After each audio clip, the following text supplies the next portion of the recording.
Thank you very much. Lives, works, legacies. We meet in Iași, Culianu's native town, as most of you know. For symbolic reasons, we also could get, with the help from our friends, the chance of doing this in this superb hall, which was inaugurated, in fact, by Culianu's grandfather, who, and not by accident, because of course he was at the time the rector for many years of this university.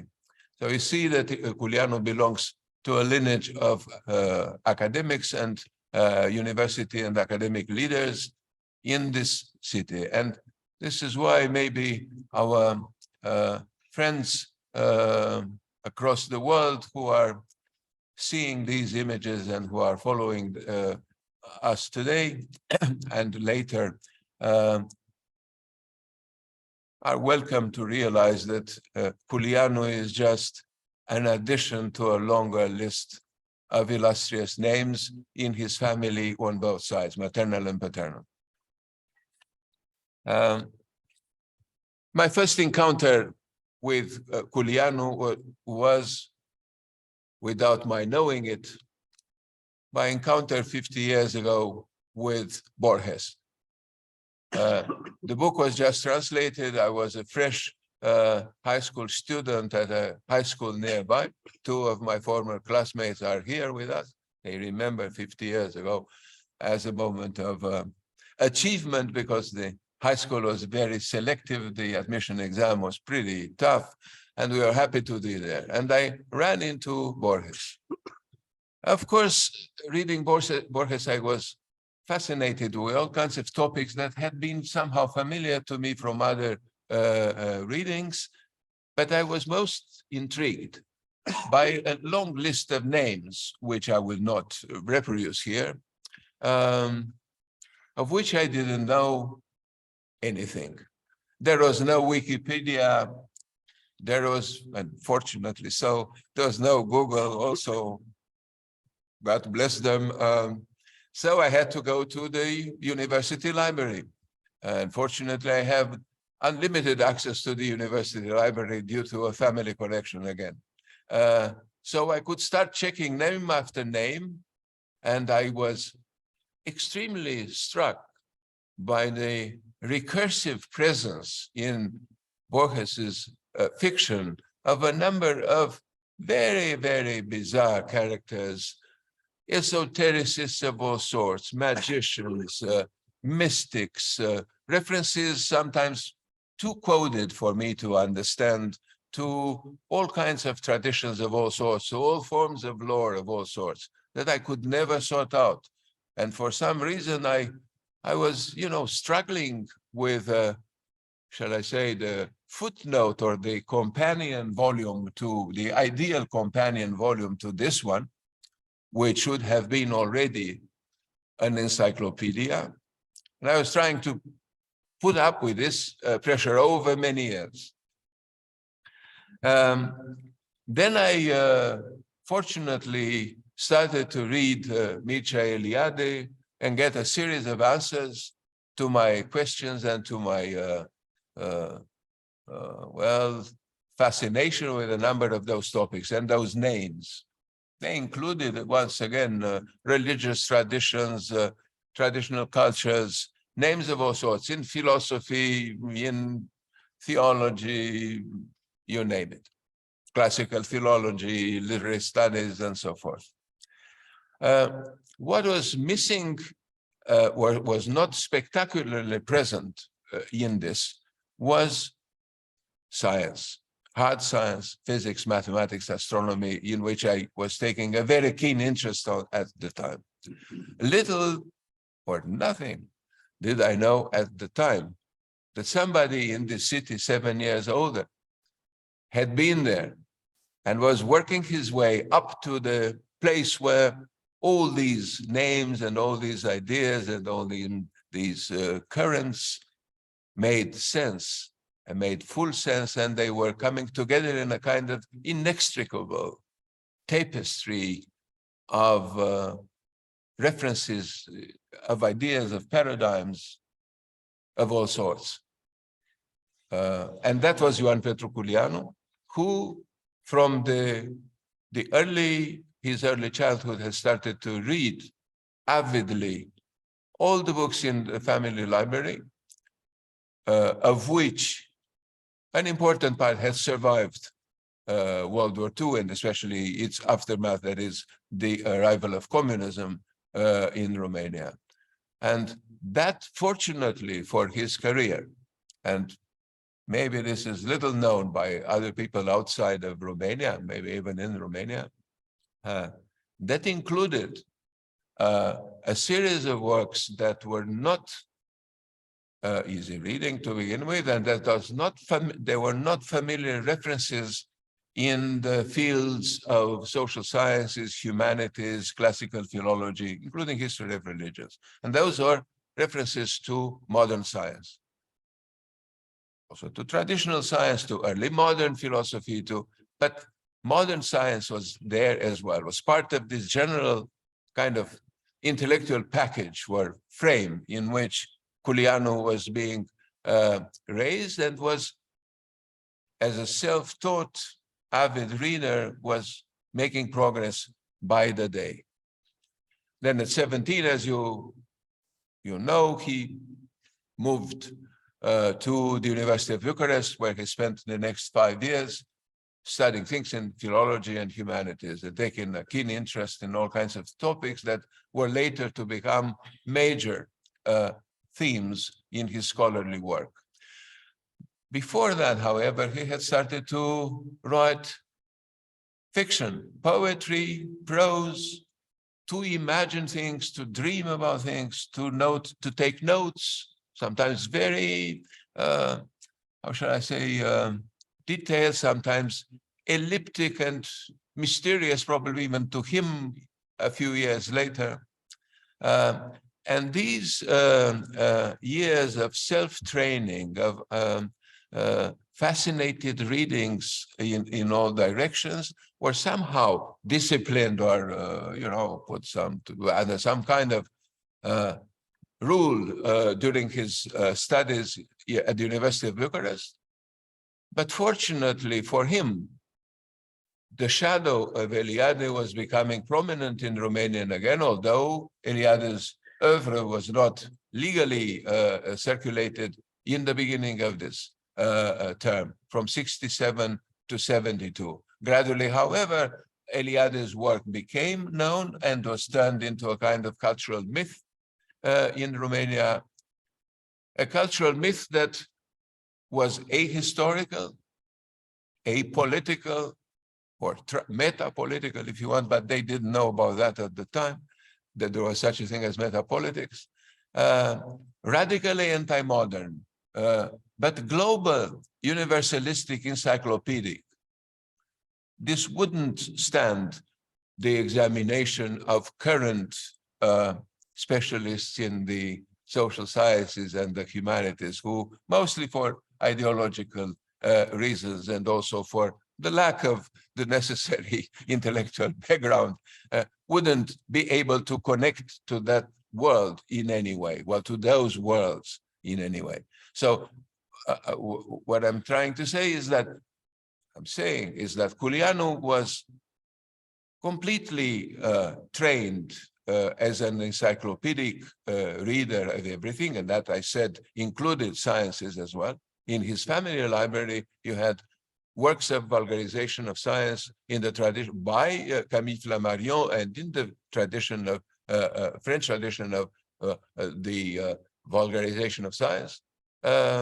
And also, as many in his family were scholars in hard sciences, chemistry, mathematics, physics, astronomy, and so forth, of course, all these books are at hand, including scholarly books in the fields. Now, it is with this intellectual background that he arrives in the Bel Paese, on the beautiful shores of Italy, as a political refugee. Well, first of all, on a fellowship, which was postponed with 1 year, but since Romania was not yet re-Stalinized, were reconstructed in a kind of combination of nationalism and Stalinism, he could travel the second year in 72 on that fellowship and start really a new life in a new world in Italy.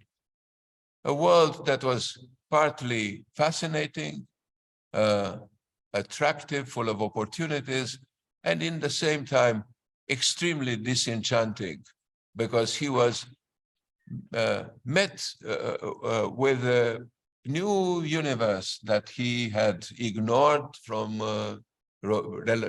quite isolated Romania, which was connected to political radicalism, which at the time in Italy was ravaging the country and was sending signals in all directions on both sides, left and right, extreme left. So everything he had learned in the greatest tradition of encyclopedic humanism, if I may use this phrase, was challenged by the conditions and the contexts that were at the time the world in which Italians lived, and in which, as he was to discover later, the West was living and was, in a way, distancing itself from whatever Eliade had believed in the 1930s, 40s, and don't mean his right-wing political, ideological creed, which was very real, but I mean here the possibility of a kind of new humanism that, ideology aside, was trying to keep up a legacy of scholarship and, in fact, of vision of the world that had built Europe the way we knew it up until the interwar period. And at the time of Culianu's arrival in Italy, this world was also falling apart. And somehow, I think, Culianu took up this kind of responsibility he thought he had to, at least in his personal case, and maybe in the case of a few other people around him, to keep up that legacy.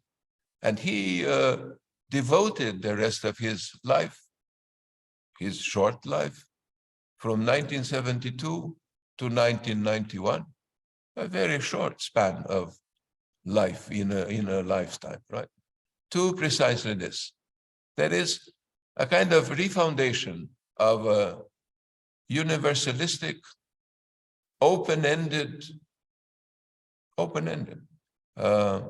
quest for a new shape of an encyclopedic humanism. And this was his, actually his main goal, which we know from correspondence, from his discussions with the family who stayed in the country, and from other sources. He was looking into that direction. Of course, he had to acquire professional proficiency in a number of technical disciplines that belong to the history of religions, languages, cultures, and everything. He did that, of course.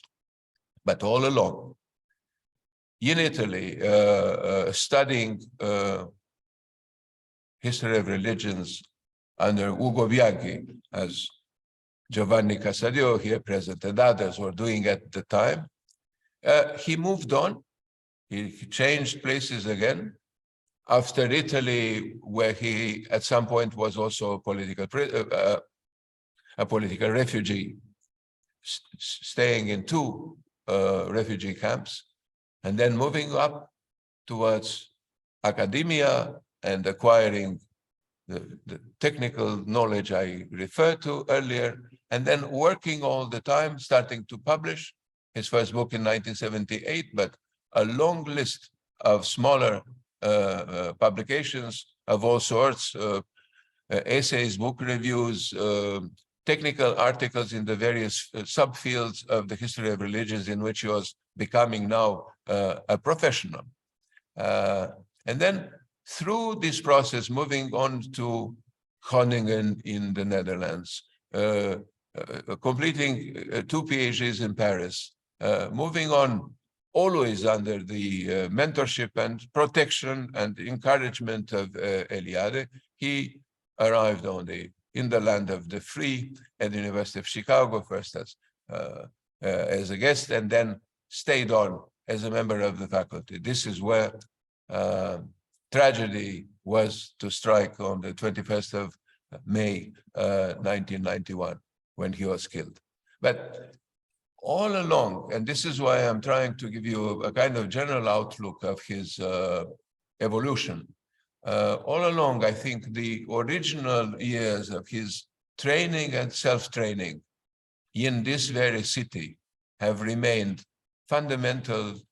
And if one reads, knowing in retrospect, of course, his itinerary, his short itinerary, whatever Culianu has ever published abroad, one identifies the roots of his thought here in his early attempts at fiction, verse, scholarship of all sorts, history of folklore, of traditional Romanian culture, Marsilio Ficino, in general, Christian Kabbalah, things of this sort. The other thing that went with him all the time was this interest in science, and in what we call today science studies, a reflection, or better, philosophy of science or theory of science, in which he remained interested all his life. And in fact, whoever tries to do a kind of periodization with, and some people have done it, sometimes convincingly, sometimes not so convincingly, to organize his evolution, emphasizing the moments of rupture, the moments of change, of radical change, should not underestimate the fluidity of this evolution and the transmission of a number of, early interests and fascinations and competences as well, all along. And this is why, by acquiring ever more new subdisciplines in the sciences, more reflection on the sciences, going to extremes sometimes, going through, I would call it to, let's say, really extreme versions in the theory of science or the history of the sciences, such as, for instance, Paul Feyerabend's anarchistic philosophy of science, where visions of physicists or theorists, physical theorists, such as Benoit Mandelbrot, on a fractal world that is developed out. These things would have been totally beyond his grasp, or Rudy Rucker's, mathematical work and speculative thinking started from that, based on that. All of those things would have been totally unintelligible to him were it not for this original childhood and adolescence background in the hard sciences and the fascination with hard sciences, which he acquired in the family. Now, when organizing this colloquium with the vital assistance of my close friend, Professor Alexandru Danciochina, who is roaming the area and has made it possible, has made, together with his many friends in the city, running various universities and other institutions and associations. Without them, we wouldn't be here and on the internet. I would like to read two texts sent by two persons that were very important in Culianu's life. The first is about his ideas and is written by Grazia Marchiano. who besides being a specialist of Oriental studies and a philosopher in her own right, was the wife of Elimir Zola, the great humanist scholar from Italy. And they were also extremely,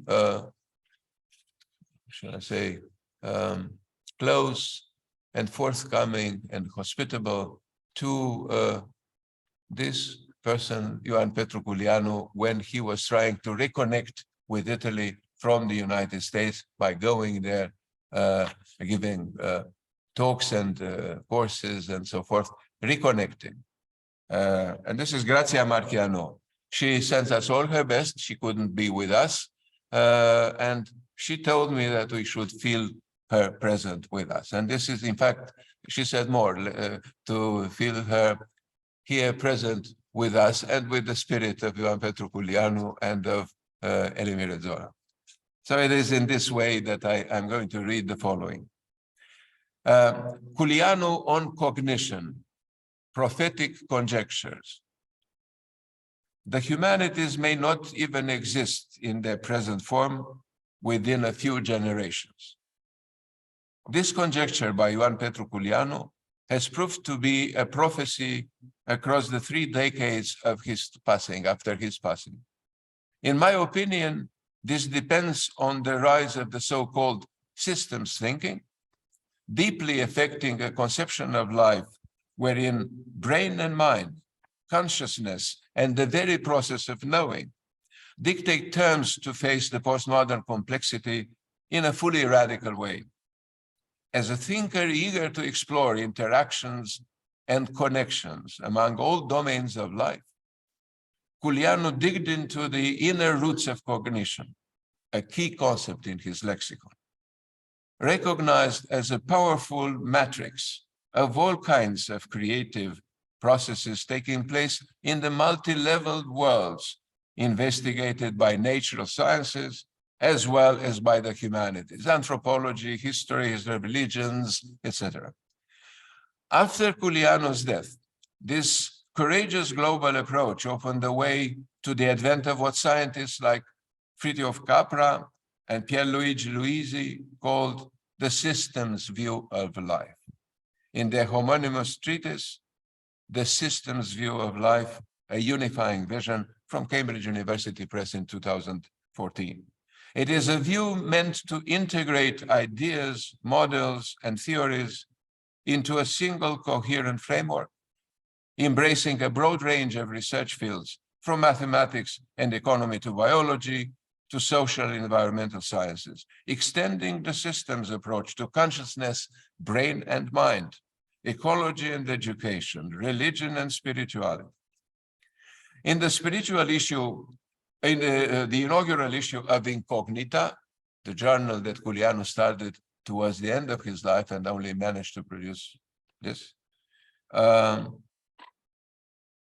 in this inaugural issue of Incognita of 1990, Culianu foresaw the advent of an epistemology seen as an interactive and dynamic field, capable to instill a unifying vision of life, matter, and mind. He writes, and Grazia Marchiano quotes Culianu, in cognitive science studies, human history may take shape as an incessantly branching system of infinite dimensional space. This can be divided in subsystems which, in their turn, are branchings in an illimitable span of space-time. This is the system of language, thus is the system of knowledge, of past human ecology, settlements, technologies, and beliefs. Unquote. Capra's and Luisi's systems view of life adopts exactly Culianu's presaging perspective by expanding it in terms centered on autopoiesis. This is, of course, a term of Greek origin from the verb poiein, wherein the act of making, poiein, to make, taken in holistic terms, involves an inbuilt capacity to produce, organize, evolve, transform itself, and interact in global networks. The conceptual scheme of the autopoiesis theory was developed by biologists Humberto Maturana and Francisco Varela. These are Chilean scholars, by the way, in the 1970s. According to them, the main characteristic of life is self-maintenance due to the internal networking of a chemical system that continuously reproduces itself within a boundary of its own making. The additional, most relevant aspect of this own making is that it involves cognition.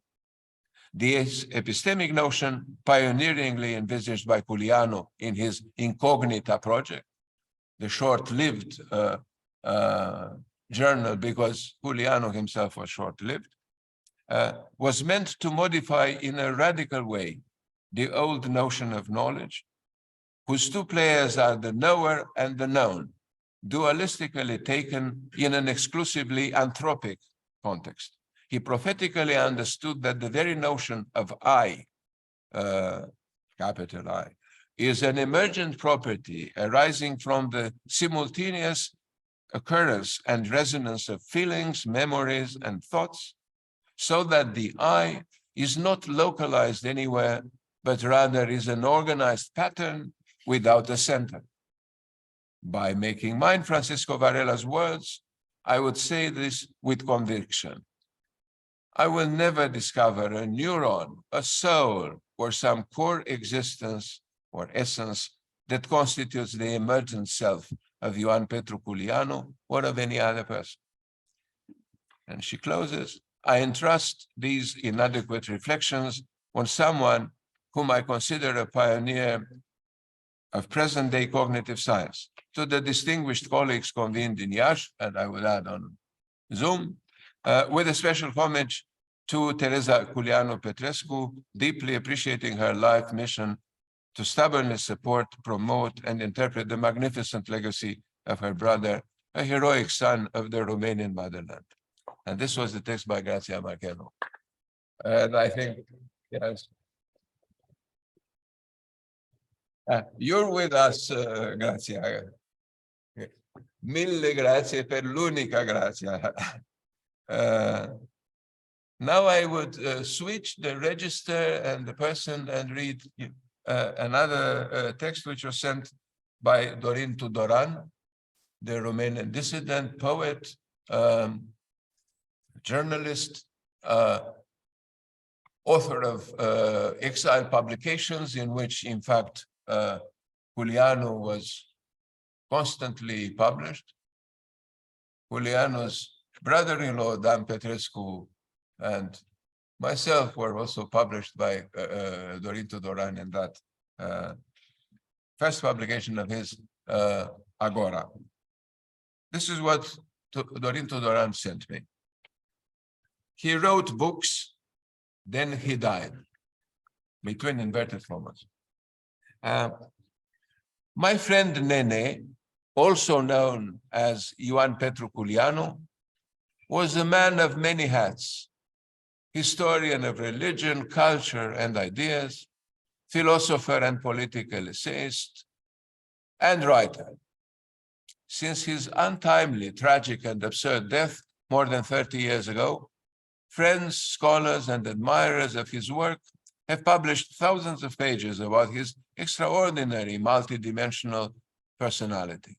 I'm sure that during this gathering, this colloquium, some of his erudite friends and admirers will further detail his already extraordinary scholarly portrait. Please allow me, probably Nene's most unlearned friend, with that the self-irony of Dorin Tudoran is widely known, to be more relaxed and less academically inclined. I would like to start by confessing that what I miss most keenly is not so much Culianu's encyclopedic knowledge, but Culianu the human being, Nene's incredible sense of humor, and now two episodes. First, we discovered very soon and discussed at length our common fascination for authors like Adolfo Bioy Casares and Jorge Luis Borges.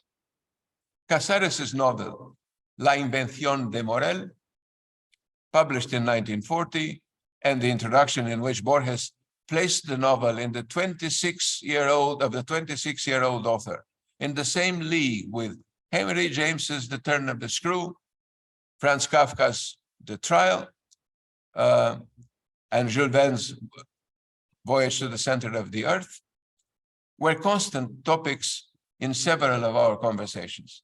One evening, we spent more than an hour talking about the role of translations, starting from the classic traduttore traditore.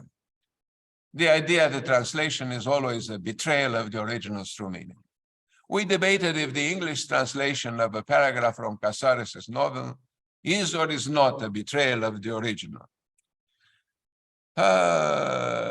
Creo que perdemos la inmortalidad porque la resistencia a la muerte no ha evolucionado. Sus perfeccionamientos insisten en la primera idea rudimentaria, retener vivo todo el cuerpo. Solo habría que buscar la conservación de lo que interesa a la conciencia. Versus the English translation. I believe we lose immortality because we have not conquered our opposition to death. We keep insisting on the primary rudimentary idea that the whole body should be kept alive. We should seek to preserve only the part that has to do with consciousness. I added in conversations with Tudoran these days the additional complexity of the Romanian version of the Spanish original. I spared it. Back to Tudoran. After a couple of days, I asked Nene what he thought about the first collaboration between the 17-year-old Casares and the 30-year-old Borges. I was certainly referring to the semi-scientific, semi-commercial pamphlet about the virtues of yogurt. The two Argentinian authors wrote in 1935 for La Martona, the largest Argentinian dairy chain, owned by Casares' uncle. Of the 4 recipes offered by Borges and Casares in their pamphlet, one became famous: pan de maíz con leche cuajada, cornbread with yogurt. Nene's answer was prompt and detailed. Dorin, we must write a 150% scientific and 200% non-commercial pamphlet that glorifies the virtues of the Romanian dish polenta, mămăligă, with cheese, butter, milk, and sour cream. Mămăliguță cu brânză, unt, lapte și smântână. I say it in this endearingly, let's say, provincial literary form of the dish. To underscore its role in the consolidation of Romanian patriotism and offer our own recipe for this most patriotic Romanian dish. Then we should send our pamphlet for publication to Scânteia, the Spart, the daily of the Romanian Communist Party at the time. But first, we need to go to Buenos Aires and collect as much information as possible about the history of La Martona and have a café cortado with medialunas at Café Tortori. Deal? Deal, answered Tudoran. Of course, we sent nothing to Scânteia and never found the time to travel together to Argentina, but due to Nene's essay, Cultură Română, Romanian Culture with a question mark, published in Agora, Nene as an author and I as an editor-in-chief of the magazine were declared, even by some common acquaintances, haters of Romanian culture, showing a shameless, unpatriotic lack of respect for it.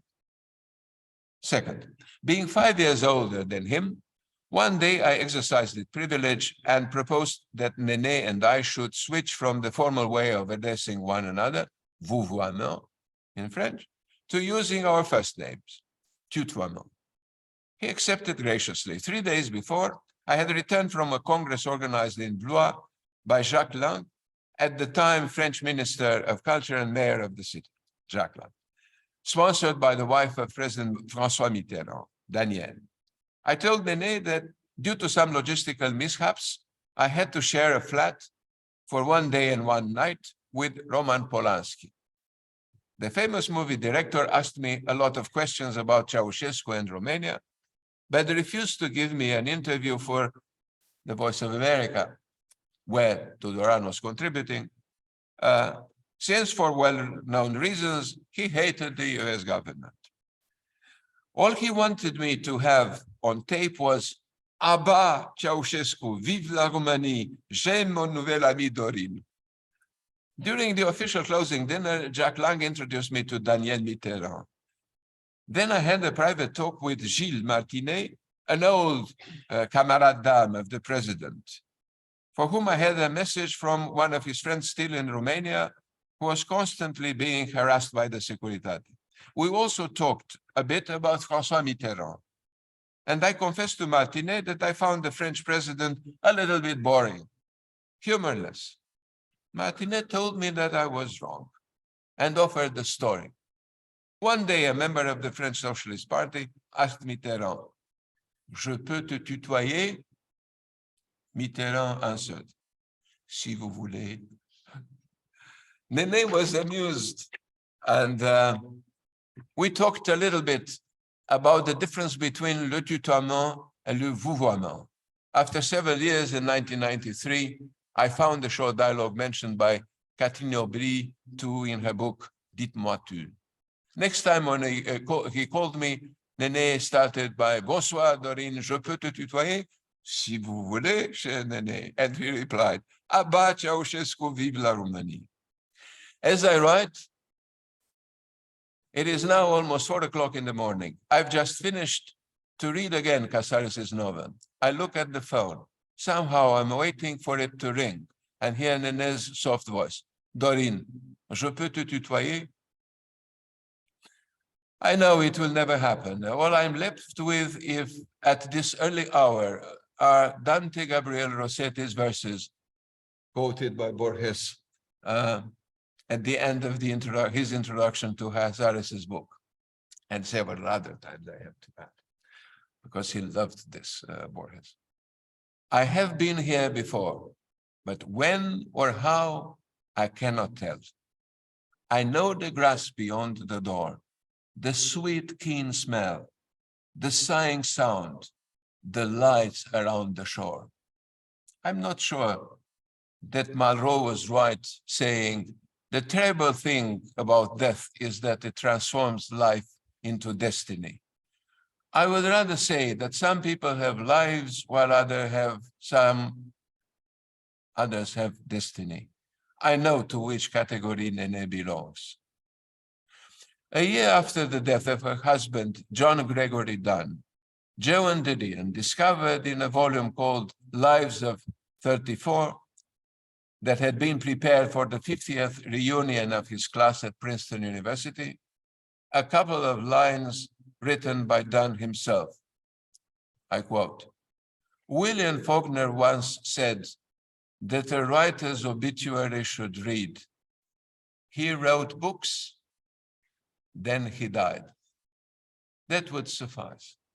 Obviously, this is not an obituary, it is a celebration of a brilliant man. Still, the inexorable truth is that after he wrote books, he died.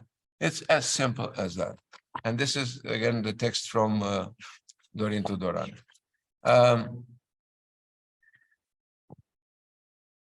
What was supposed to happen next was to have the presence of a very close friend of many of us here present, Liviu Antonesei, the poet, the sociologist, the political activist, and everything else. I have the full description in the short abstract in the full program, but unfortunately he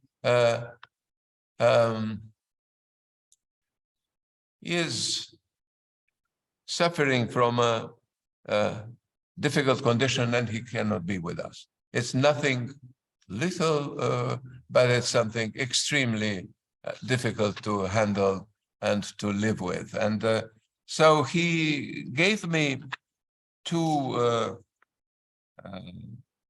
let's say, counterfactual histories or alternative biographies of Culianu. which he has written more than 20 years ago. I published one of them in my first collective work dedicated to Culianu, the 2-volume work I published in 2001. And it's a combination of an alternative biography in which Culianu, we know that in real life, you see, he went to Italy and so forth and on, and then he was killed in Chicago. And Liviu Antonesei invents an alternative biography in which Culianu doesn't leave Romania at the time, stays on, becomes a political dissident under Ceausescu.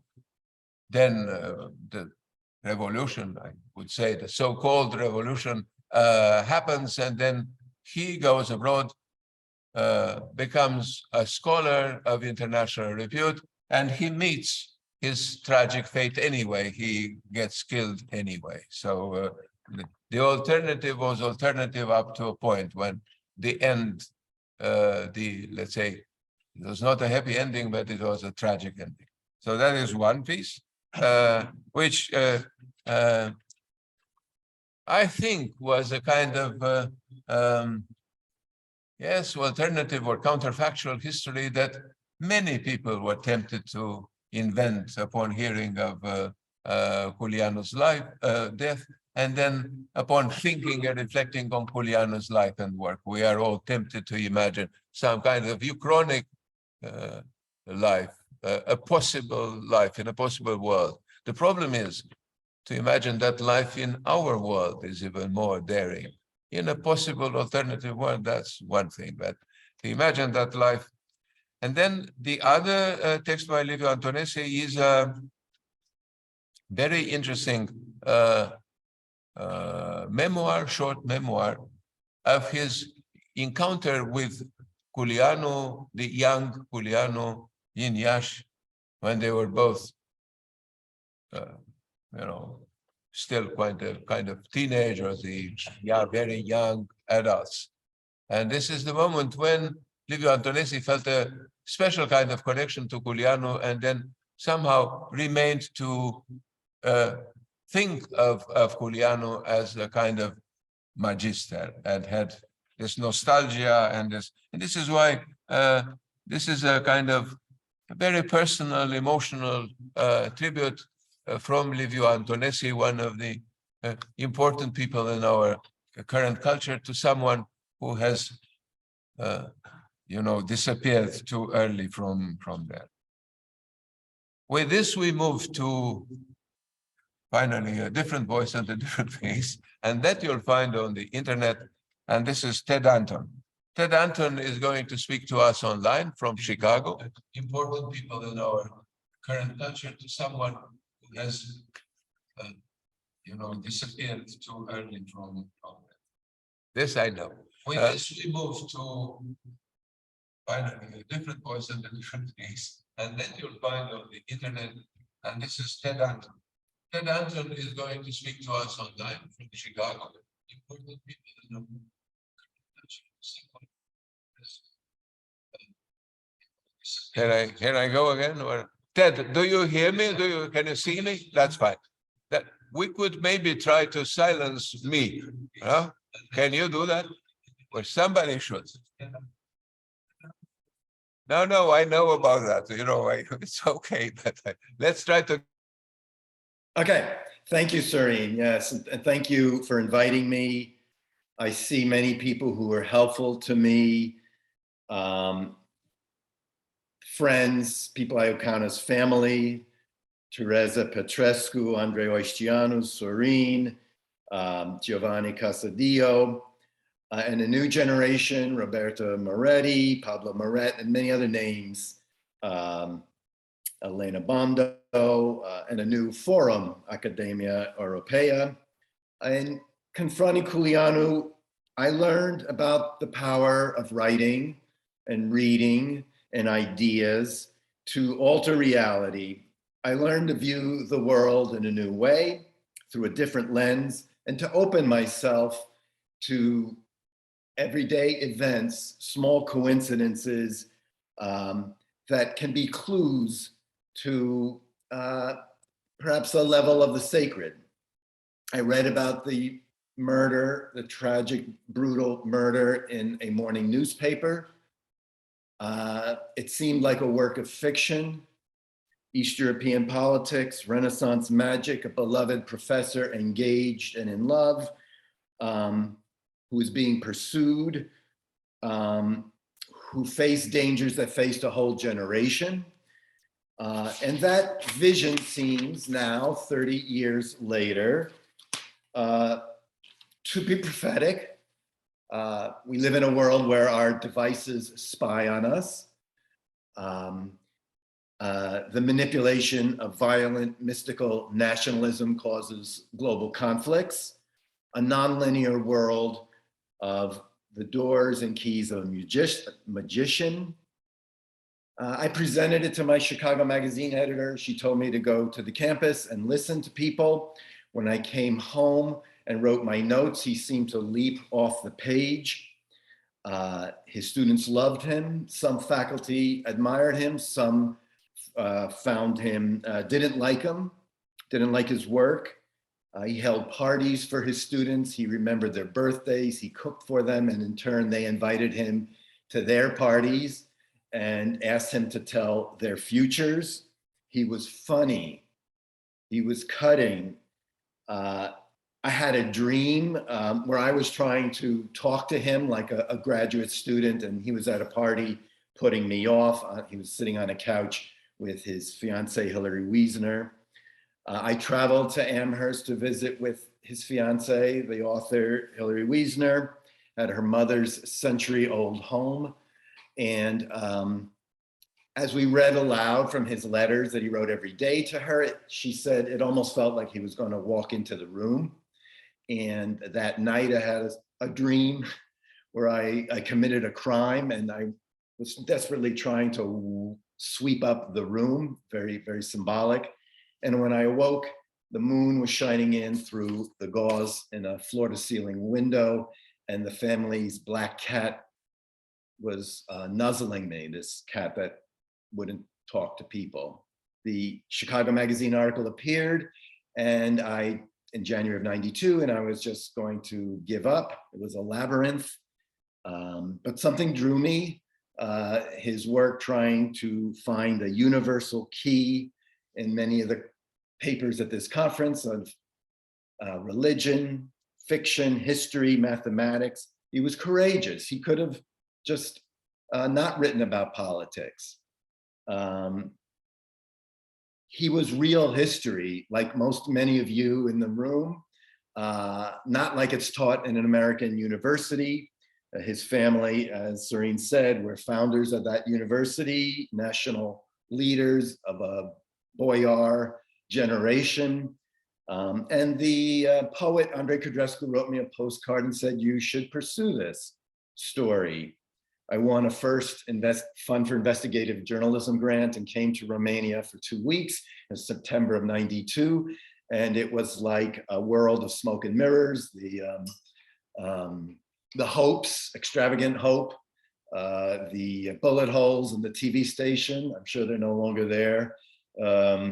And still the soldiers guarding the airport. And there was no banks, no ATMs, no restaurants. It was a fluid moment. I thanked Tess and Don for hosting me, and I could speak to people like Petru Roman and Cornelio Vadim Tudor and his friends and family. And then this magazine, Lingua Franca, contacted me. They do the backstories of academia, which are often more interesting than the books. And they said, you write the story and we'll sign another writer to summarize his scholarship. And I learned a lesson. Usually you're taught as a writer to cut things out. A story is made by what you leave out. But with Culianu, it was the opposite. The more you learned, the more powerful his story became. I received phone calls and hang-ups. The FBI came to my house. My phone was cut off twice when I had a very nervous graduate French student interpreting for me when we called the Romanian ambassador in Tunisia.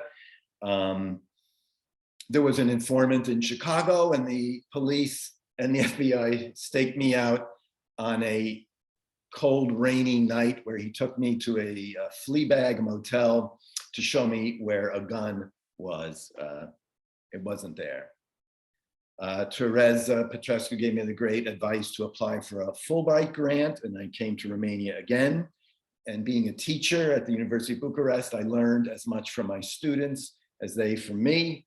I got to go to Iași, to the monastery of Aratic, to Groningen, to Paris, and to speak at the American Cultural Center, where, again, we got to see agents filming everybody in a very obnoxious way. When a year after his death, contacted me, they were having psychic experiences. The husband had the same exact birthday as Culianu. I was expecting it. I had entered into that world of Renaissance magic. Saul Bello called me. He told me Mircea Eliade kept a secret. Umberto Eco faxed me. And I learned to pay attention to the level of the sacred, which is like going out and looking at the stars at night. When you're in this world, all this stuff is real. Reading the book Eros and Magic in the Renaissance on all alone at a mountain cabin in my wife's family, I learned, how to be a magician. And the fate of Bruno, I think, is speaks to the fate of Culianu. As Culianu pointed out, Bruno wasn't talking about one individual and manipulating a whole population through a deep knowledge of personal and collective impulses. That's a quote. What makes us addressable? Each of us carries a unique individual matrix of addressability. And when I'm being manipulated, I don't know it. I rather experience an ecstatic sense of encountering the thing I always wanted. At the collective level, the medium, Culianu writes, is love, which seems like a much more sophisticated term than today's social media, the algorithms that wade through millions of correlations for our Netflix and Amazon picks. You experience, when you're being manipulated, the fulfillment of your desires. The illusion is retroactive. Having been addressed, I tell myself I'm actually the person who's being addressed. And so it almost is like a virtual person. Latent desires being fulfilled, which have retroactively the sense of being fated.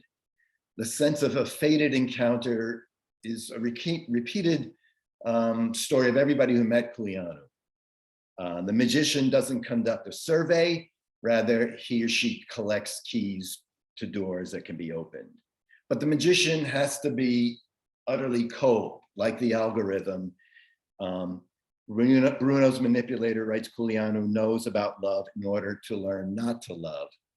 And I think Culianu couldn't sit by quietly when he saw events of 1990 and 91, this profound disappointment, anger, and he wrote in a caustic, witty, unique, symbolic way. In Bruno's words, be careful not to change yourself from the manipulator to becoming the tool of phantasms. We thought that in those years, humanity might advance. He was followed. He told his friends he was being followed, but nobody believed in the danger. He was right to be afraid. He was assassinated in a way to humiliate him in the way he humiliated his opponents. And here, finally, a tragic mythos opens, the figure of the magician undone by his own magic, perhaps even killed off by his victims. I wonder if Culianu, the scientist, would call his story a tragedy. He wanted all his life to write a great historical detective novel in the style of Umberto Eco, except Eco was writing fiction. Culianu's story was real. It changed my life. It's far from over. His enduring contribution to the history of ideas, it could be said, is his own life. Thank you.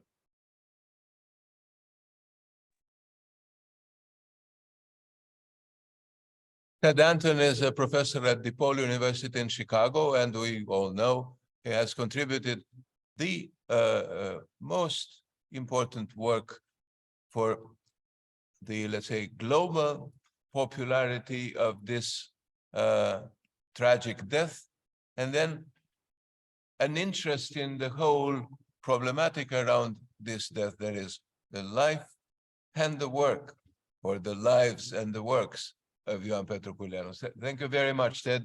I'm very glad you are with us. Thank you very, very much.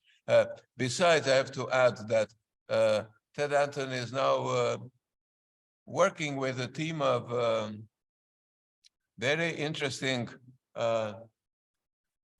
documentary filmmakers based in New York, who are planning, I'm not going to say anything, how should I say, that is still a professional secret maybe, but anyhow, they are, you see us guys from New York, hello, and maybe you'll do it. They are planning to work on this, and they have started to realize some of their first podcasts. I survived the podcast of 3.5 hours last Monday with this team, and I was persuaded, in fact, by their capacity. They have done award-winning films before, but on other topics that, you know, are mostly political, social, and so forth. They were, so I'm absolutely, totally convinced by their competence. And after that podcast of 3.5, they couldn't hide anything from me. I discovered they were smart,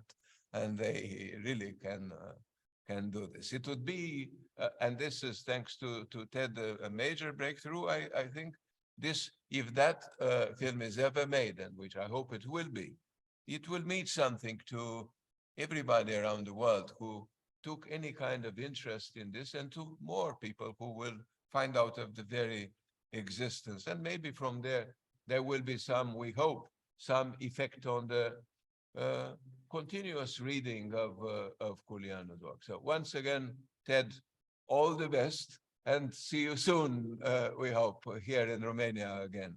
Thank you.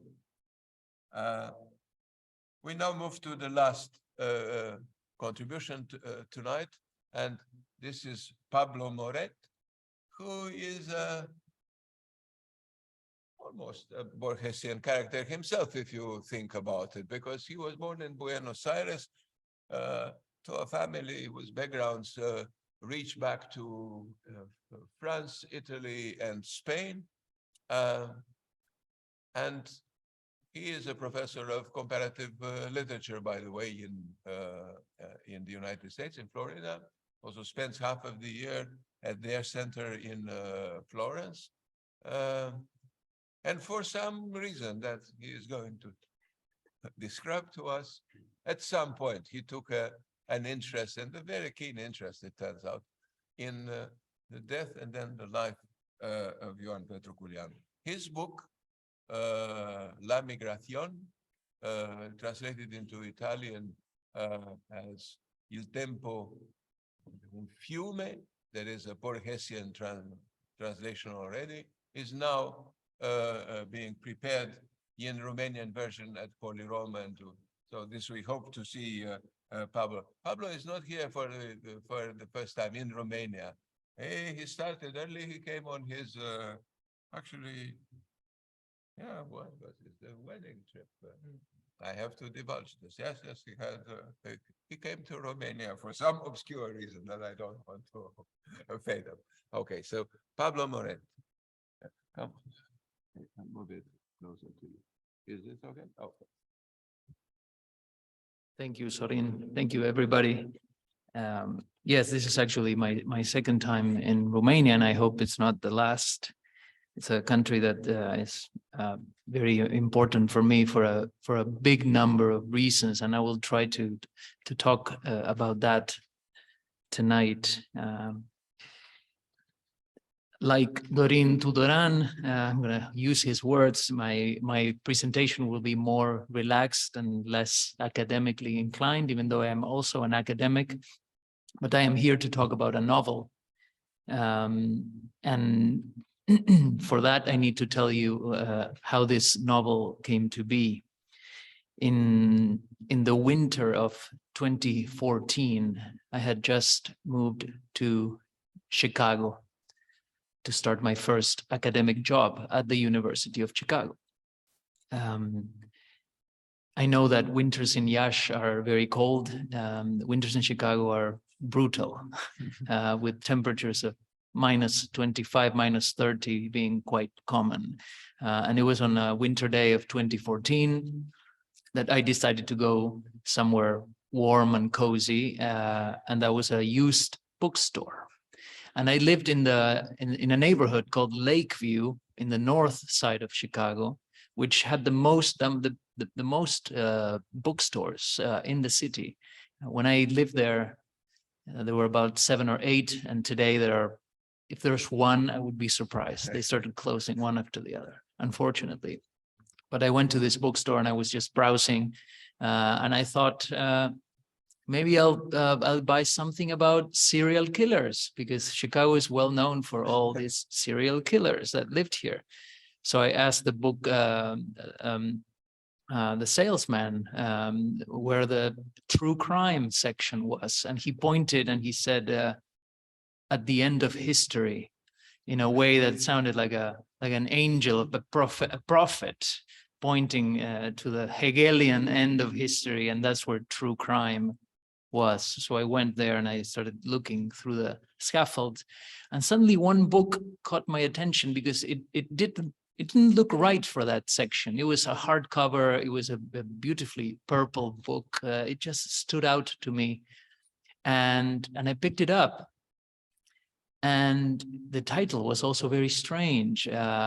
Eros, Magic, and the Murder of Professor Culianu. And it was, of course, Ted Anton's book. And I was a Renaissance scholar, I should have mentioned this, and I had heard Culianu's name, but I had never read his work. And I had no idea of how he had died. So I started reading the back of the book, and I was just completely aghast, just completely in awe of what I was reading. Murdered at the University of Chicago, where I am working. Murdered in Swift Hall, the divinity school, where I have breakfast every single day. In the basement of Swift Hall, there's one of the only cafes in the University of Chicago.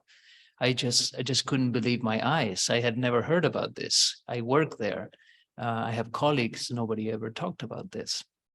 So I read the book. I think in a few hours, I devoured the book, and then I started asking around at the university, my colleagues. Nobody had heard about Ioan Culianu. I went to Swift Hall and I looked for a memorial, a plaque, a bust, something. Nothing. His memory had been completely erased from the university. And of course, Ted's book talks about this a little bit. The university even went to the extreme of putting obstacles in the police investigation. They prevented TV cameras from entering campus. At first, I thought maybe there was some sort of sinister reason behind this, but I think, unfortunately, or fortunately, it was just banal. The University of Chicago in the late 1980s and early 1990s was going through a process that people informally call the Stanfordification of Chicago. It was becoming a much more trying to compete, not with the big Ivy League schools, but with Stanford, and attracting a certain type of student. And the murder of Culianu was just really bad publicity. So they tried to cover it as much as possible. I was very appalled by this. And in 2015, so a year into my investigations, because of course I started reading Culianu and reading about him, in 2015, the then president of the university, a man named John Boyer, published a 700-page book, A History of the University of Chicago. Guess, I am asking you now to guess how many pages he dedicates to the murder of Ioan Culianu. 0 pages. I want you to guess now how many times the name Ioan Culianu is mentioned in the book. You're right, 0 times. Completely erased. This is a true damnatio memoriae. They talk today about cancel culture. That's the real cancellation of a person.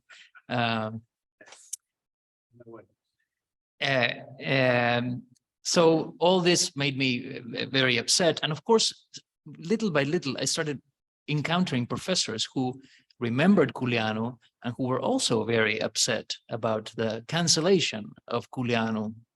So in 2016, for the 25th anniversary of his death, I organized a colloquium in late May. We couldn't do it the exact date of May 21st, but we did it in, I don't remember exactly what day, in the late May. And I invited Ted Anton. I invited William Mazzarella, who is one of the contributors to the Antares volume that Roberta co-edited. And I invited Gregory Spinner, who was a student of Culianu back in the early 90s. I would put up flyers all over campus announcing the event. And the ones I put up in Swift Hall, where he was murdered and where he worked, I put them up in the morning, and in the afternoon, they were gone. Somebody was taking them down. And one of the speakers was approached by a member of the Divinity School and asked, "Why are you participating in this?" So even 25 years later, it was still a very, very touchy issue and a very, very thorny issue. Fortunately, the event was a big success. We had a full house.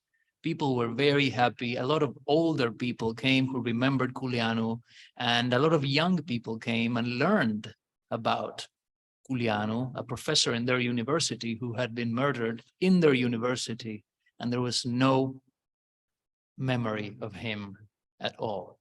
At that point, I knew that I had to do something more than that's just this event. I needed to write something. I am a writer. I needed to write something, but I didn't know what. I didn't want to write a paper on Culianu. I didn't want to write a scholarly article on Culianu. So I started just writing the story that I told you now of a man that is at the University of Chicago. He goes to a bookstore on a winter day and finds this book, and everything starts making sense. And suddenly I realized that I was writing fiction, that I was writing a novel. The man has a different name. It's not me, and he was not a professor. He was a student, and there were a bunch of different differences. But it was based on that first experience. And as I wrote, I realized that I was happy with the place that I was assigning Culianu. I was happy with the fact that I was involving him in a work of fiction, because I think that he was very invested in fiction. He was a fiction writer himself. He had a very keen sense of humor. And he was a big fan of Borges. I am a big fan of Borges too. I mean, who isn't, right? That's not very original, but the novel has a lot of meta narrative games and a very, in a way, Borgesian spirit that I found to be well suited for Culianu. It's called La Migración in Spanish, which means the migration. The Italian translation is a line by Borges, actually. El tempo è un fiume, so time is a river. And it deals with many different types of migration, literal migrations, so human beings moving from country to country, Ioan Culianu moving from Romania to Italy to Holland to the United States, the main character in the novel moving from Argentina to the United States, and discovering the story of Culianu, also wanting to do something with that story, and deciding that what he is going to do is he is going to solve the crime. He says that any sort of academic endeavor is worthless because there's an unsolved crime. A man was killed and we don't know by whom, and we need to bring justice. So he has a sort of altruistic moment of inspiration and decides he wants to solve the crime. And it becomes also very involved with the history of Romania and starts studying Romania, travels to Romania, even gets a Romanian girlfriend to learn really well about Romanian culture. And one day, out of the blue, he disappears. He vanishes from the face of the earth. At this point, the novel jumps 25 years into the future and to Buenos Aires in the year of 2041, when a dossier box full of this character's writings that had been lost appears mysteriously at one of his friends' house. So the rest of the novel is a long trip to the end of the night, a group of friends in Buenos Aires in 2041, reading these documents and trying to solve the mystery of the disappearance. That's another migration, the migration from one bar to the next through the night. But the third and probably the most important type of migration that the book talks about is the migration of souls and the doctrine of metempsychosis. The main character studies Giordano Bruno. He arrives to this text, the Vinculis in Genere, that was so important for Culianu through Culianu's writings. And he becomes convinced at one point that he is Ioan Culianu's reincarnation. And he traces a really long line of descendants of different souls that in different bodies that this soul has inhabited. And he is also informed by another pretty strange ancient theory that he finds, and that says that people who are killed always their souls always migrate into bodies that will also be killed. The sort of the fate of those who were killed is inexorable and inescapable. So this makes him, of course, very paranoid. In a way, this is also a novel about paranoia and about the academic endeavor and research itself as a form of paranoia. But the title of my contribution today, and with this I want to start coming to a close, is the ludibrium. This is of course a word that means is a small game, a joke, a riddle, a sort of elaborate practical joke, and this relates to this mystery of the transmigration, the big riddle of who were we in our past lives, which is one of the questions that plagues the main character.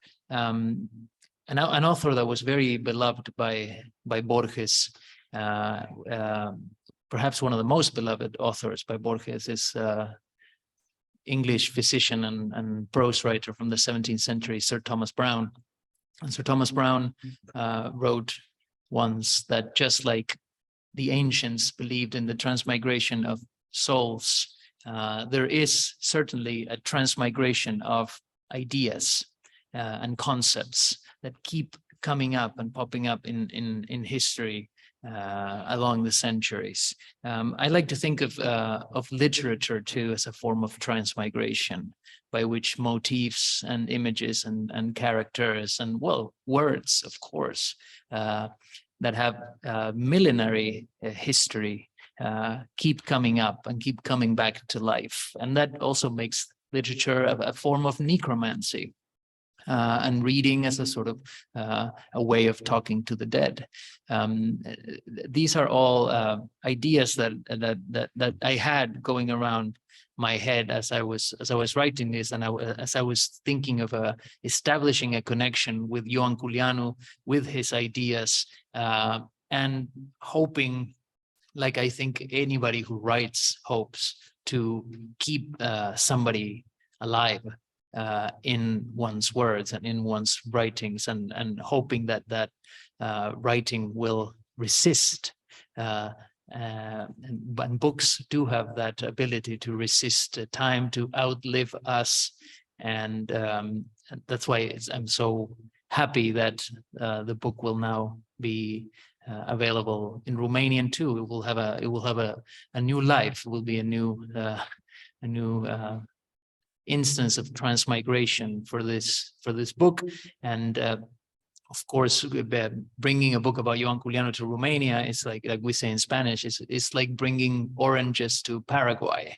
But I still hope that it will be, or bringing coal to Newcastle, they say. But I do hope that it will be well received, even though it is imaginative. Of course, Culianu is a fictional character. He is Ioan Culianu, but he isn't Ioan Culianu. There's just like Liviu Antonesei, I engage in fake biography. I imagine a lot of details. I even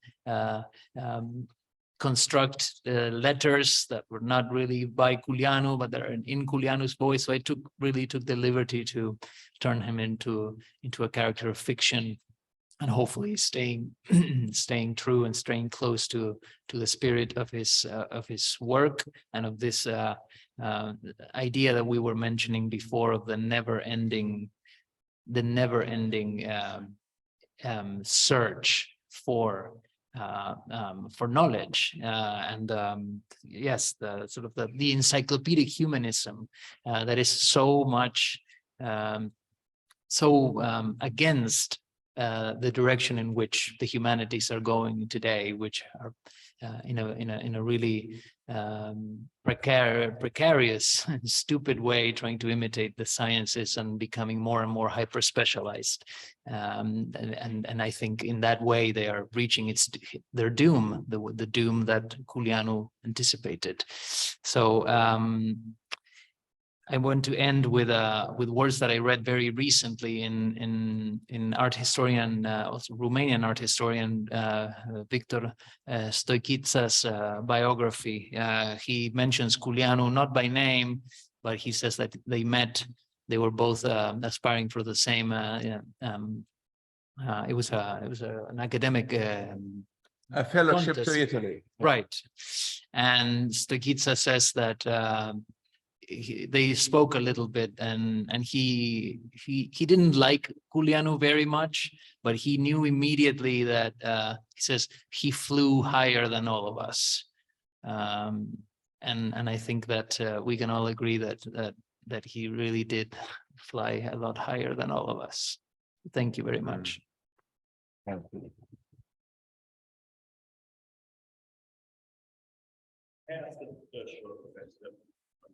We'll have a Q&A now.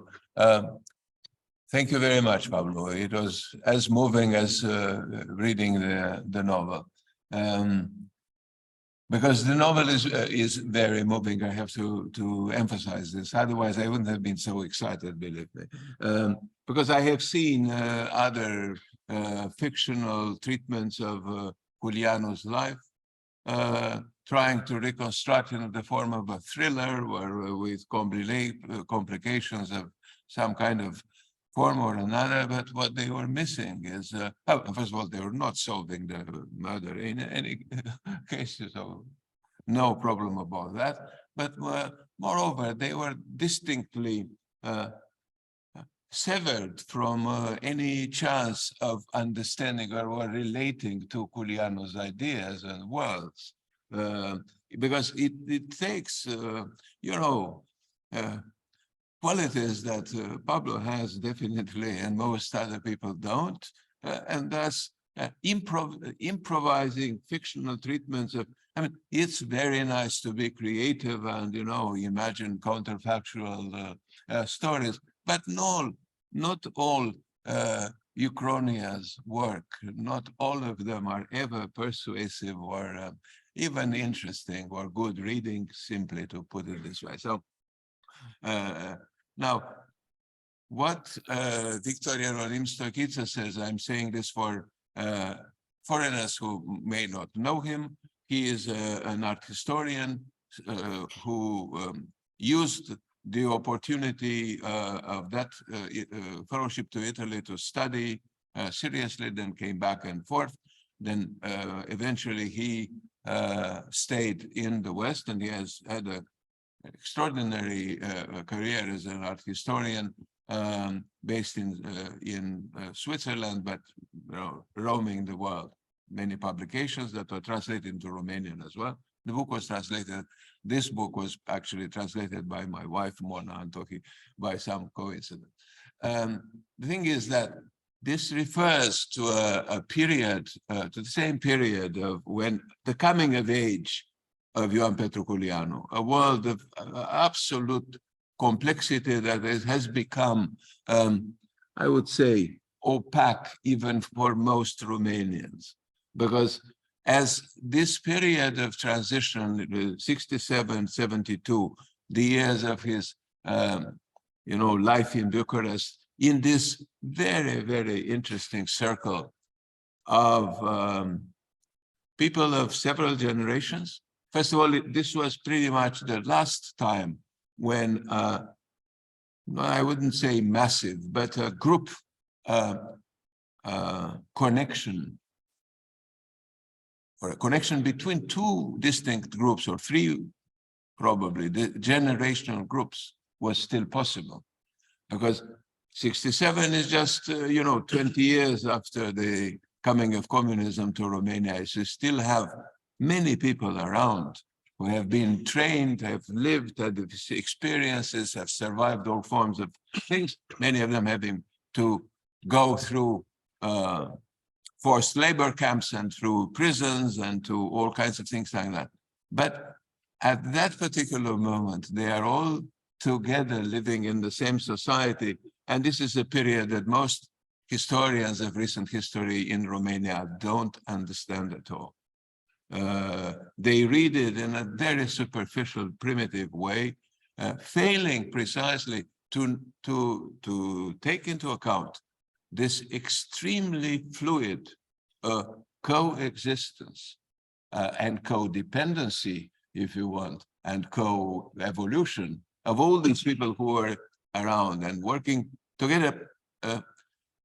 That is the spirit of that time, the zeitgeist at that time that disappeared pretty much around that time. It is a generational, it is a historical, it is a cultural, social kind of limbo or surprising world in which these things are possible. So it was in many ways. So if you think about it, yes, you could imagine alternative histories for the entire country at the time. And this moment is comparable to what happened after 1990, when everybody thought that finally, Romania is going to fly higher, at least than itself, right? But it's as high as it used to fly in the interwar period, the golden age of Romania, for better and for worse.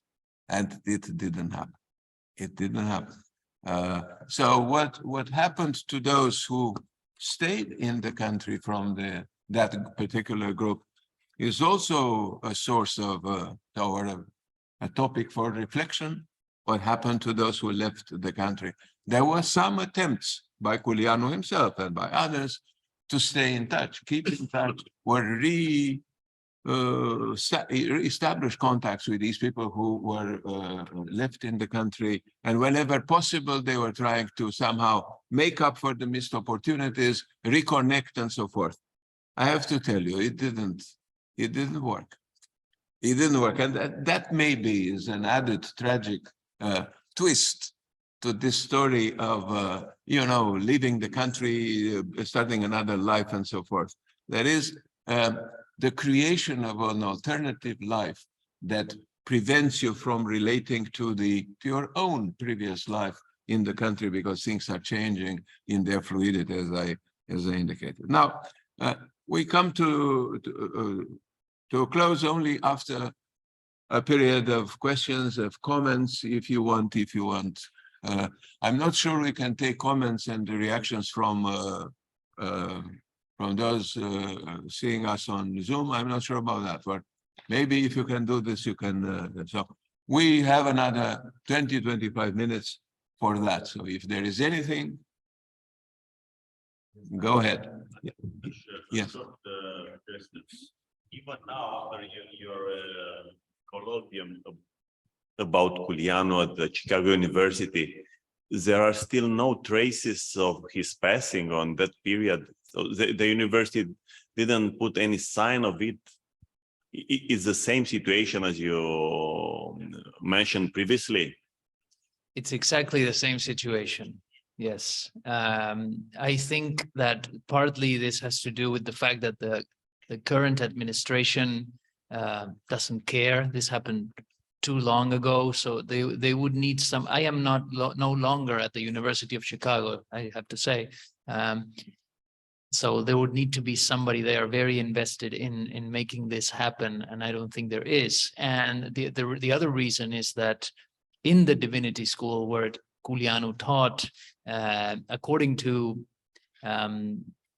people that I know at the university, he was very intensely disliked by his colleagues. The students loved Culianu. His colleagues detested him. And why? It's hard to say. According to some, it's because he was very arrogant towards his American colleagues, always treating them as ignorant. But I don't know. The reality is that they do still hate him, the ones that are still there who knew him. And this person who was approached by a faculty member of the divinity school, and they told him, why are you participating in this Culianu thing? Why? So even today there is resistance against him. Yes. Yeah, I would add, Pablo, you were the one who brought attention by hosting that conference, and it was a packed room. And the people who liked him have mostly retired. And it's really one faculty member who is matching the others just don't know.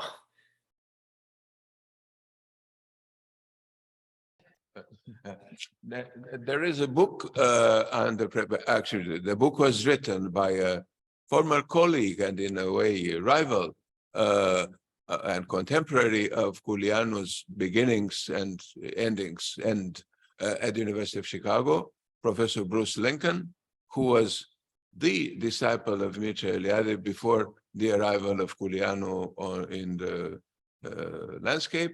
And Bruce Lincoln has written a laboriously prepared, I would say balanced, well-balanced, interesting book on Eliade and Culianu. I know the manuscript, the book is going to come out probably in about a year with Oxford University Press. The University of Chicago Press was not exactly keen on publishing it, also because there are Bruce Lincoln added to these two stories, the story of Eliade and of Culianu, separate but also with various intricacies and combinations. An anthology, the first complete anthology of Eliade's Iron Guard fascist interwar articles, publications, and that well, first of all, they are still subject to a lot of copyright disputes, and and these are being sorted out somehow as we speak. With the heirs, the university has accepted. Actually, there will be a website with those publication materials and with other materials, also by Culianu. And now the point is to discuss with the heirs of both Eliade and Culianu in Romania, Sorin Alexandrescu and Teresa Culianu Perescu, respectively. This discussion is still ongoing. I follow it quite closely. There is something in that because it is something connected to a kind of premonition that Culianu had, I think, because he gave, as the original title of the manuscript by Bruce Lincoln was read, a sheaf of papers, a bunch of papers. It was actually a file entrusted by Culianu shortly before his death, when he was receiving, threat calls and other forms of intimidation. And it was entrusted to a colleague of his in the department for safekeeping and so forth. Then this second person dies of, as we say, natural causes, illnesses and medical reasons, rather shortly after. And that sheaf of papers was given to Bruce Lincoln by that person, by the, let's say, intermediary. Bruce Lincoln, in the frenzy of his retirement, sorting out, zillions of books and manuscripts and things, trying to discard as much as possible things that he would never use and so forth, somehow negligently lost that. Now, I'll tell you what, it is like a novel. I told Bruce about this. It is like a novel because at some point he felt guilty about, mishandling that thing. And then he started to research, to go at enormous lengths, learning Romanian to begin with. Then going after every document you can possibly find and reading, finding, translating, talking to people who are in the know, this and that. A lot of work. Why? He explains this. Why? Because he came at the University of Chicago in fascination for Eliade. This was the case of many other students who are going there to not only in the 60s and 70s with absolute fascination, books and all that. And he was like a father figure to him for a long time. And then he discovered the full story, the scandals and so forth. So in a way, he wanted to strike a balance between distancing that Eliade that was surfacing or has surfaced through historical research and memoirs and the diary of Mihail Sebastian and all these things, and simultaneously doing justice to the fatherly figure and thus not throwing everything out of that. So that is one thing. And the same ambivalent experience and memory and treatment is reserved to Ioan Petru Culianu, who, yes, in the beginning when he first showed up at Chicago, he didn't make very much of an impression for the reasons that you mentioned. And then suddenly Bruce Lincoln was connected to the Italian milieus in Italy, that is, scholars in the field of history of religions, and then got an invitation, his first invitation to Italy through Ioan Petru Culianu. Then this remained a long-term connection, of course. But so there are ambivalences, there are nuances. So this is why I think, and this is the spirit in which I did the Denkschrift in 2 volumes and in a volume in Romania. This is the spirit in which I have ever written on Culianu. I did my small colloquium in Oxford in 2011 and so forth with Grazia, Marchiano, Dorin, Tudoran and others. Because there is a balance here to be again found between in this extraordinary range, as the Germans would say, in this spagat between the absolute cult, hagiography, and absolute slander. And quite interestingly, you have both sides.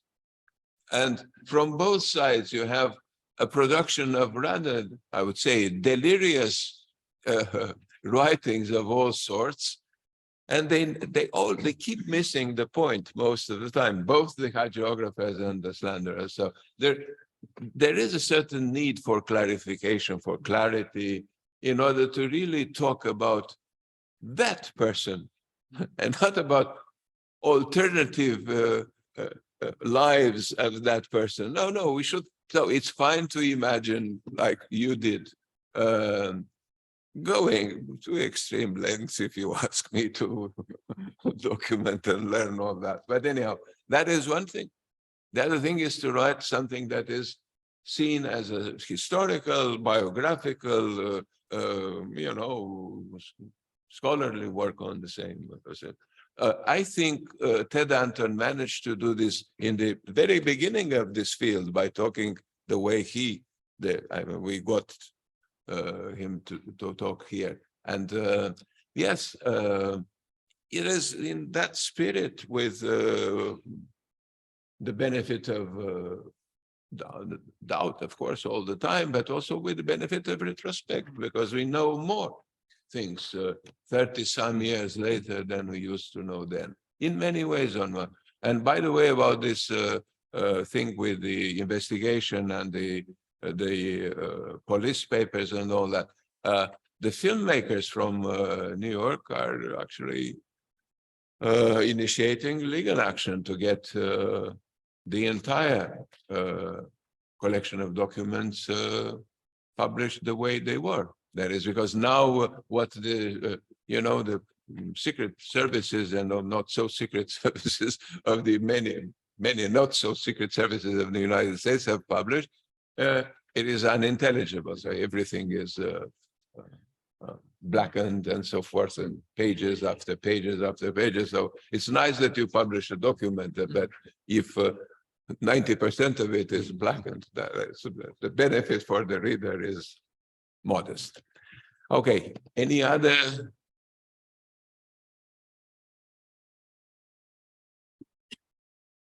Well, if this is the case, then thank you very much. Yes. Oh.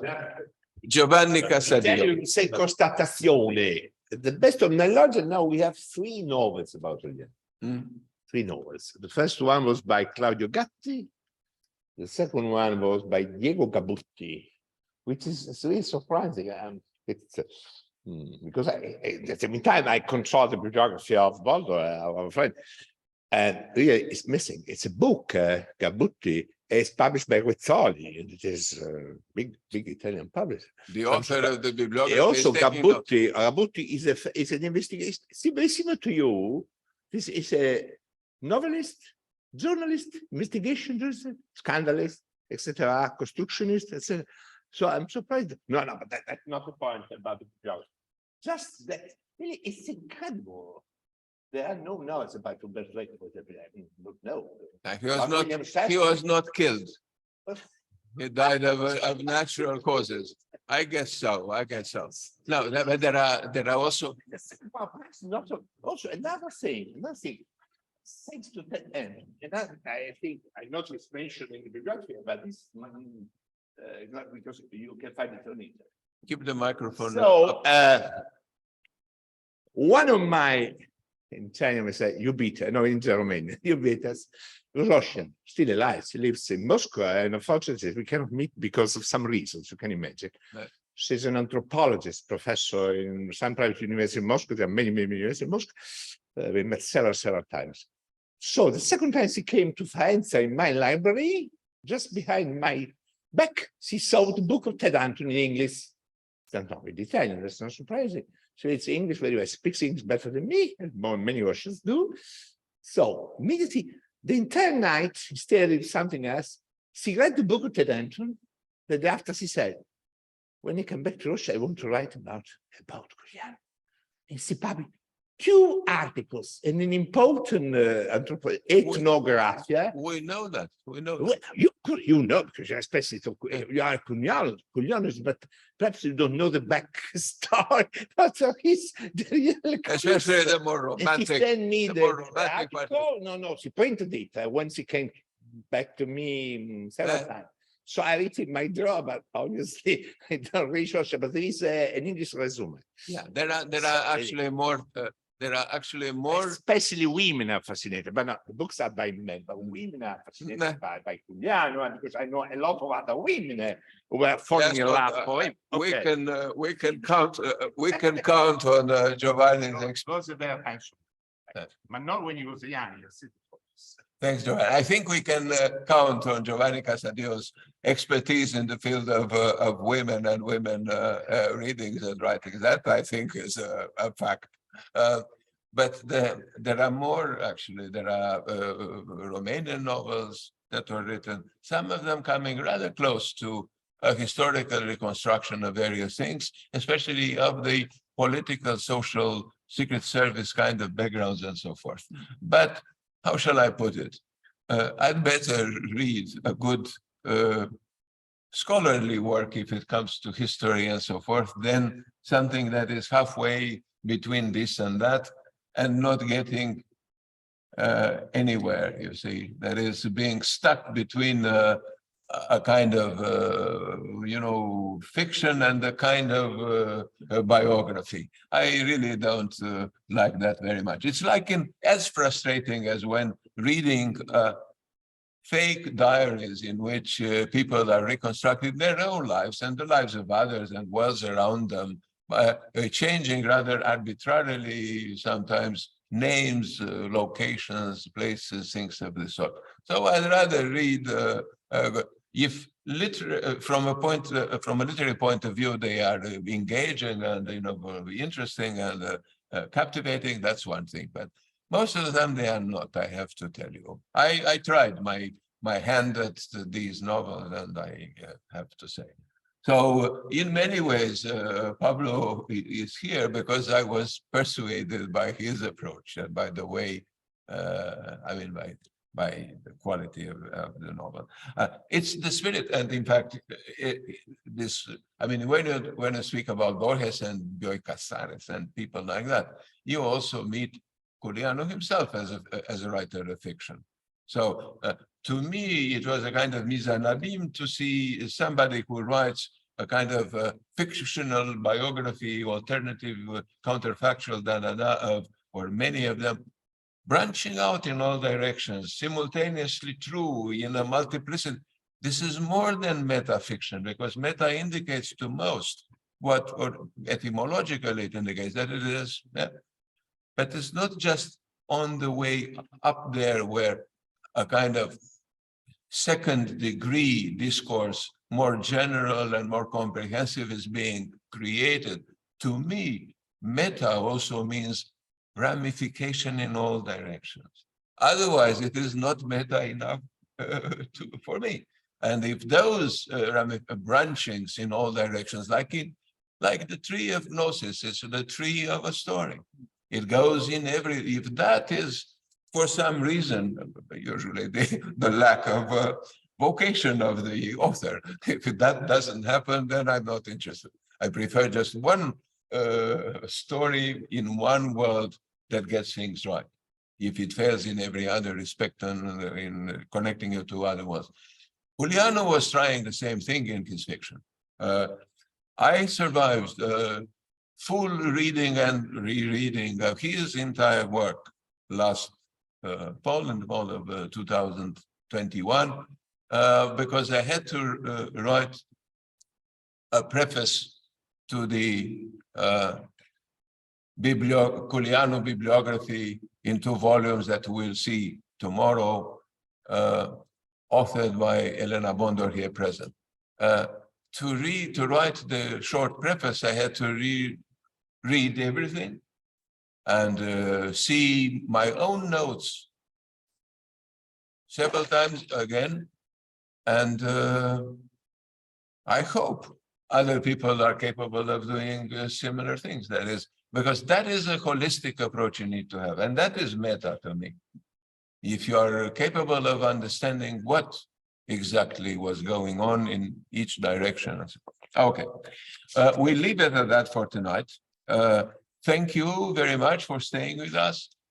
Thank you, Ted, very much. Thanks. Thank you.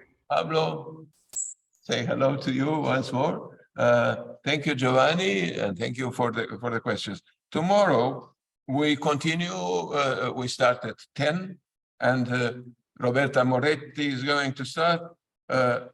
Giovanni Casadio follows, and then Gabriel Bada. This is the first panel tomorrow morning. So thank you very much. Have a nice evening, or whatever it is, Ted, for you and you guys up there in. We sorted out the time difference, however, quite nicely. We all realized that Chicago, New York, and Bucharest simply have to be connected somehow out of time. And of course, out of space. And we managed to do this. Thank you very much, Osmo. Bye. Thanks. I see you.